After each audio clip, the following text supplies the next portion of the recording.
68.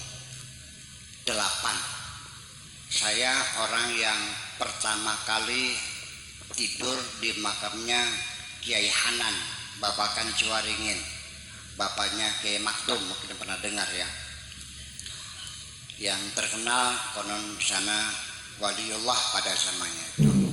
Saya yang pertama kali tidur di situ. Saya mimpi di Masjid Al-Azhar. Di masjid itu ada orang sedang halaqah, ada pengajian. Orangnya tinggi-tinggi, ngajinya berdiri sehingga kelihatan. Akhirnya saya pengen tahu siapa ya kiainya ini. Akhirnya cari tiang, saya manjat tiang, nangkring diri selang di situ. Nah, itu ceritanya. Tahun 74 saya ke Kairo, menginap di rumahnya Kiai Masyuri Syahid yang sebagai Cirebon. Dia sudah lama di sana, 16 tahun di sana. Akan ke Libya, tetapi karena ada clash perang dengan Libya dengan Mesir, jadi perbatasan ditutup, saya nggak bisa keluar sampai 1 bulan, sampai masuk bulan puasa. Saya diajak sholat tarawih di Masjid Al-Azhar. Begitu saya masuk, saya terkejut. Ini masjid pernah saya lihat.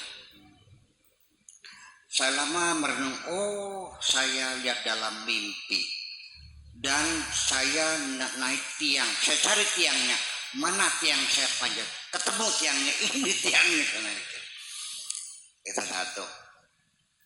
Dan seringkali saya datang suatu tempat, saya tidak bingung. Ini saya pernah kesini. Ya kan gitu. Yang pasti di Muara Angke itu saya dengan anak saya mancing di Muara Angke, bulan puasa juga, kepengen kencing, cari musola. Kayak di musola itu ada drum air dicat biru di depan itu. Betul ada. Saya lihat dalam mimpi. Nah ini kan artinya, makanya di sini salah satu seorang peletak batu pertama psikologi analisis, yaitu Sigmund Freud bersama Alfred Adler membuat satu madrasah ilmu nafs tahlili, psikologi analisis, gabung dua. Salah satu karyanya yaitu The Dream Explanation, takbir mimpinya Sigmund Freud. Jadi menurut beliau, jasad sama roh ini selalu sejajar.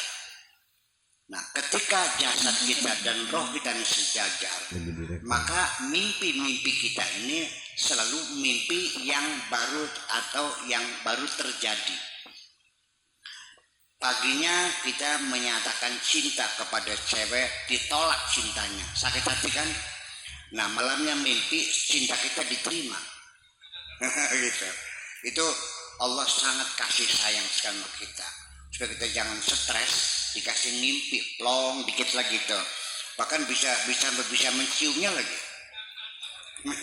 Kayak gitu. Seger kan? Itu.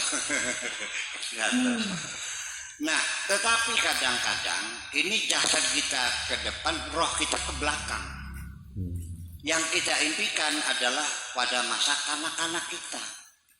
Waktu saya mencuri buah mangga sama orang, akhirnya saya dikejar-kejar, dilemparin potongan batu bata gitu, ya. Ingat gitu. Nah kadang-kadang rohnya lebih mendahului jasad kita. Disitulah kita melihat sesuatu yang jasad kita belum pernah melihatnya. Seperti itu. Nah, kemudian mimpi sendiri juga bisa berupa sinyal-sinyal dan ada dua, termasuk ru'yah juga, itu seperempat wahyu juga sebetulnya. Jadi para nabi juga banyak yang wahyunya berdasarkan mimpi juga. Tetapi mimpi itu sendiri itu biasanya yang bermakna itu adalah mimpi yang waktu kita tidurnya di malam hari.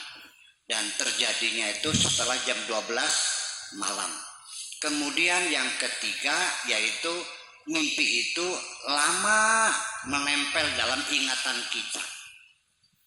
Itu yang ada maknanya, dan biasanya itu hanya sinyal-sinyal. Saya mimpi di Masjid Mbahku Sangkan di Cirebon di sana, di Talun di sana.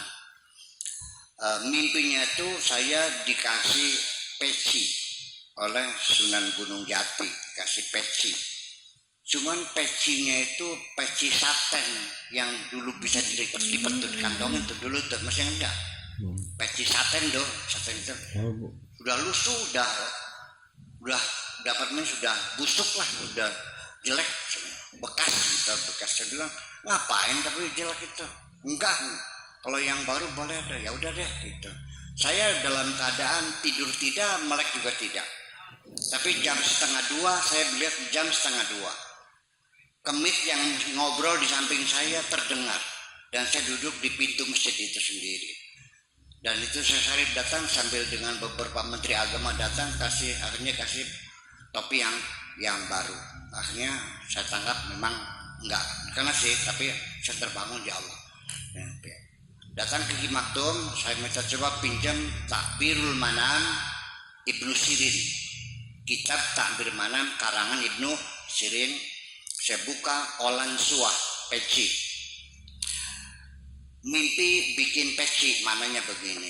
Mimpi melihat peci, maknanya begini. Mimpi pakai peci, pecinya jatuh. Mimpi ada orang naruh peci.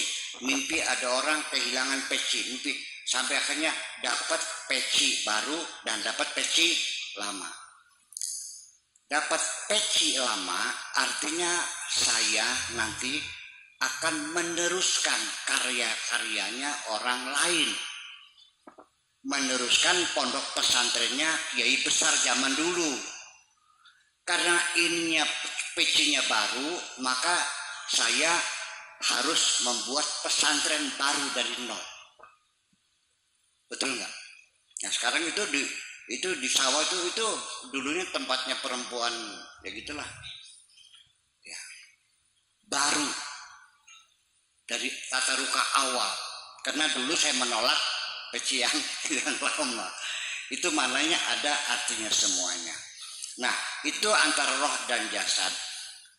Yang penting roh selalu ada dengan jasad, sekalipun dia tidur ataupun terjaga, tetap statusnya masih hidup statusnya.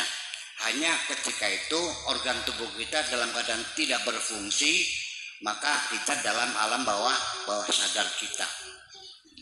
Nah, roh itu sendiri banyak orang belajar roh. Boleh enggak? Boleh. Allah tidak melarang. Allah hanya mengatakan yas'alunaka 'anir ruh qulir ruhu min amri rabbi. Mereka bertanya kepadamu tentang roh, katakan roh itu urusan Tuhanmu. Ini bukan berarti dilarang, tetapi di penghujungnya kita tidak akan bisa mengambil kesimpulan terakhir hakikat roh itu apa. Di Moskow dulu, di Rusia, ada eksperimen orang lagi nazar, dimasukkan ke dalam peti kaca yang tebalnya itu 3 cm lah kacanya ini. Lagi nazar, masukkan, tutup rapat, meledak aja. Serasa surga bunga impian. Meledak aja. Ya, berarti ada sesuatu yang keluar begitu. Jadi artinya bahwa roh itu sendiri, yang dimaksud roh itu di dalam tubuh kita ini ada roh kebinatangan dan ada roh kemanusiaan. Ceritanya adalah Gus Dur, teman saya tuh datang ke Tunis, dan saya mengantarkan beliau dengan seorang mufti yang ada di Tunisia. Di Tunis itu negara Islam yang memperbolehkan aborsi. Aborsi itu boleh asal syaratnya belum 4 bulan. Ya. Dan umurnya perempuan sudah di atas 40. Kalau belum 40 nggak boleh diaborsi. Dimandulkan nggak boleh. Nah, untuk menjaga, yang penting jangan sampai 4 bulan. Gus Dur bertanya, alasannya apa aborsi itu boleh? Kan studi banding ke sana. Bukankah wala taqtulu auladakum khasyatal imlak? Ada lagi wala taqtulu auladakum lil imlak. Nahnu narzuqukum wa iyyahum dan sebagainya. Itu berarti kita menghilangkan nyawa. Kata muftinya, ya memang janin juga sebelum 4 bulan itu sudah bernyawa. Tapi nyawanya nyawa kebinatangan. Makanannya melalui plasenta, dari makanan ibunya. Dia berkembang, dia tumbuh, tapi nyawanya jadi ruh hayawaniyah, ruh kebinatangan. Nah, kapan mulai roh manusia turun dimasukkan, yaitu ketika bentuk janin sudah sempurna. Sudah ada gambar tangannya, kakinya, matanya, hidung sudah sempurna. Nah itu, wa idza sawaituhu wa nafakhtu fihi mir ruhi. Setelah bentuknya sempurna, wa nafakhtu fihi mir ruhi, dan kutiupkan ke dalamnya dari rohku, faqa'u lahu sajidin. Allah perintahkan kepada malaikat untuk bersujud, artinya untuk membantu manusia. Baru roh manusia itu setelah ditiupkan, yaitu ketika sudah 4 bulan. Nah, roh ini sampai sekarang tetap menjadi rahasia Allah. Yang jelas beginilah, sementara ini kita merasanya bisa. Saya ingin minum susu, ini kopi, ini susu. Hati saya mengatakan ingin minum susu. Lalu hati saya kirim sinyal ke otak saya meregulasi, memerintahkan tangan saya untuk menjulur. Lalu disuruh ngangkat, lalu disuruh dekatkan ke mulut. Lalu bibir saya pun terbuka, lalu menghisap. Setelah itu taruh lagi. HP, pengen telepon Pak Rahmat, nomornya dicari. Selama ini kita beranggapan bahwa kita bisa berbuat, betul nggak? Kita bisa ngangkat HP, saya bisa ngelempar HP, saya bisa minum, saya bisa duduk, semuanya bisa. Itulah manusia dalam ketidaksadarannya, dikiranya aku bisa, aku punya sesuatu, aku bisa berbuat apa saja. Nah, itulah makanya paling sulit orang untuk meyakinkan ada qada dan qadar Allah, paling sulit sekali. Karena manusia mereka, aku bisa kok. Oke. Nah, sekarang ada kereta listrik ya. Listrik di atas loh. Apa namanya itu?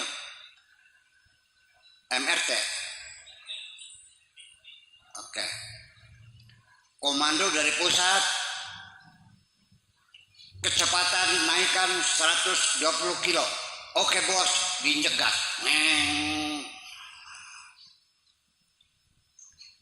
Naikkan lagi 40. Kira-kira sampai gondang dia jam 11. Oke bos, sampai di suatu tempat turunkan dulu karena tutupan pintu belum rapat. Tahan dulu. Oke bos, direm. Selama ini masinis itu beranggapan bisa mempercepat, bisa memperlambat kereta. Betul nggak? Suatu ketika listriknya mati, sok diinjak, lari nggak? Kenapa? Karena nggak ada arus. Sudah, kita mah nggak usah mikir jauh-jauh. Berarti roh itu kayak arus listrik. Semuanya terkendali oleh Allah Subhanahu. Saya kira begitu aja dah.